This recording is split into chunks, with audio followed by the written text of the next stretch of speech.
Hi everyone, my name is Maddie Sun, and today we are going to fight the Electro Hypostasis with a completely free-to-play team.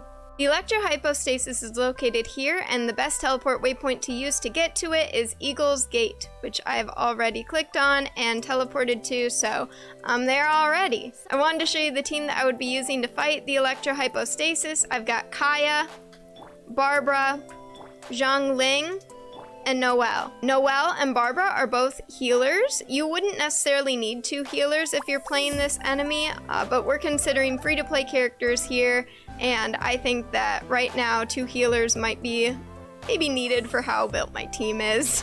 Most of my characters for this fight are around level 80, and their weapons are also around level 80, and their artifacts are as close to 20 as I can get, but this is the builds that I'm working with, which honestly should give you some hope because they're not that great. So really, as long as you follow these instructions, anyone should be able to take on the Electro Hypostasis successfully. So to get to the Electro Hypostasis, you climb up this ledge, and it is right here on your left. And you can see it right there. The main goal with this enemy is to use a lot of elemental reactions, and my favorite elemental reactions to use with this boss is Xiangling and her skill, and especially her burst at the very end of the boss. I recommend waiting until you are at that end sequence to use the burst, and I will explain more why when we get there. Let's go and do our best and see how we can do against the Electro Hypostasis. So it'll do this series at the beginning with a punch, and that will add on as the fight progresses. This is when you're going to hit it with a lot of skills. Guoba just got pushed. There's a drill technique as well, and then it goes into this move.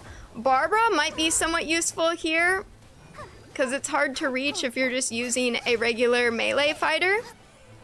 But really you're going to try and close in on the Hypostasis once it finishes its attacks. So this is where the sequence adds from that original punch. It starts off with the punch and then it goes into those other two moves. Now Kaya, I'm just going to use his burst. I'm going to save Xiangling's, which has already been brought back.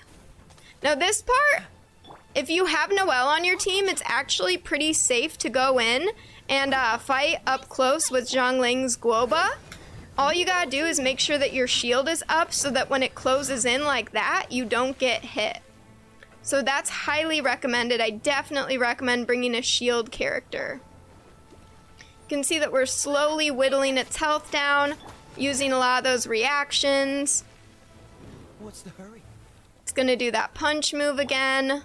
Didn't do a series of 3, but that's okay. I'm just hitting it with a lot of those reactions.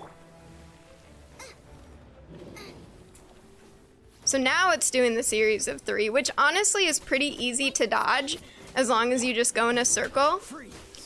And I'm using everything. I'm using all the moves.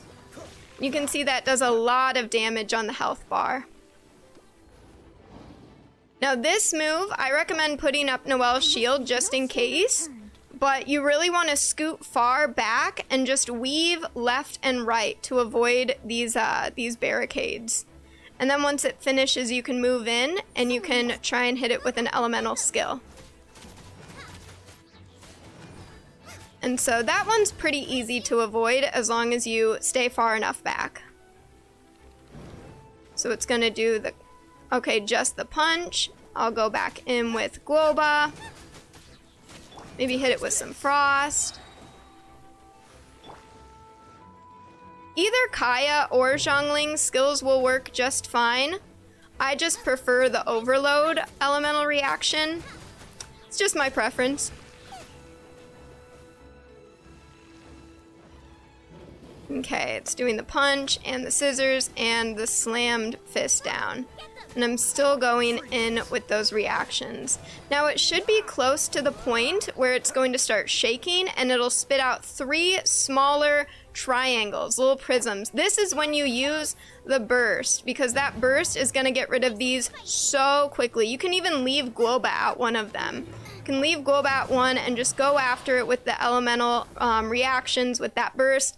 takes them out in one go. It's super nice. That's why you might be able to get away with using her burst early, but I recommend saving it just so that you don't have to keep fighting the cube again, so that doesn't regain its health, and you can get all of those prisms out in one go. Now here I can touch the Trounce Blossom. I can use 40 resin to claim my Ascension materials and different artifacts. This will ascend characters like Lisa, like Razor, many other characters. So if you're looking to ascend any of those Electro characters or just get some of these purple gems for other ascensions, it's honestly a pretty easy boss to fight once you get it down. And this boss is also at the end of each Ascension rank quest. So it's one that you're going to have to fight regardless if you wish to move further in the game. So it's definitely one that I recommend learning the ropes for, and then it'll be pretty quick and pretty painless to fight. I hope that you guys enjoyed this tutorial. Once again, all of these characters are free to play, so there shouldn't be any paywalls stopping you from successfully taking down this boss. If you enjoyed this video or would like to see more content from me, consider giving it a like and or subscribing to my channel. And if you would like to catch me live, I do stream on Twitch, and that information, as well as my other socials, will be at the end of this video. Thank you so much for watching. Bye!